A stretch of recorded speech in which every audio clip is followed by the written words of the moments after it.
sistemi di raccolta differenziata si può arrivare ad intercettare anche il 60% delle bottiglie in PET, ma c'è un problema di qualità e di perdita di materiale.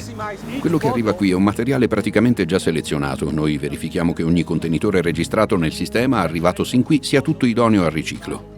Possiamo garantire che per queste bottiglie raggiungiamo un indice di conformità di riciclo del 93%, impossibile da raggiungere con le raccolte tradizionali.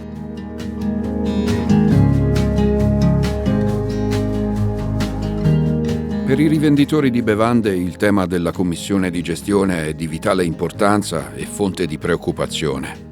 Ed è per questo motivo che abbiamo voluto essere presenti nelle discussioni sin dall'inizio. Questo è stato il nostro approccio.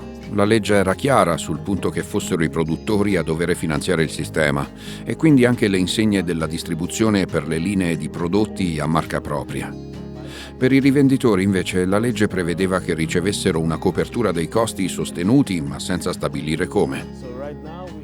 Ora abbiamo 2 livelli di commissione di gestione per la raccolta automatizzata e una per quella manuale. Creare un sistema del genere non è solamente un business, è anche fare qualcosa di positivo per la società. La prima cosa che ci siamo detti è stata: avere un paese pulito costa denaro, ed è bene che noi produttori abbiamo delle responsabilità in questo. E ci siamo trovati d'accordo nel pagare quanto fosse stato necessario, perché è anche un'opportunità. Ecco perché anche i negozi che non erano obbligati, in base alla superficie del punto vendita, ad avere un punto di restituzione, hanno deciso di partecipare. Perché i clienti dovrebbero venire nel tuo negozio in mancanza di questo servizio?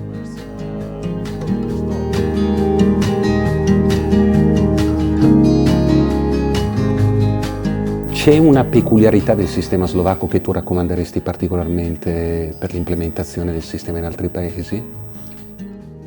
Sicuramente la gestione del sistema con obiettivo di circolarità, sì, e in particolar modo il trattamento totalmente equo di tutti i partecipanti e lo stimolo a far sì che tutti i produttori o gli importatori di bevande raggiungano il medesimo livello di circolarità. Noi abbiamo istituito l'accesso preferenziale al materiale da parte dei produttori in quota in fair share, quindi ognuno ha accesso alla sua quota di quello che ha introdotto, a è uguale di quanto per hai tutti. messo sul mercato in maniera uguale per proporzionale. tutti.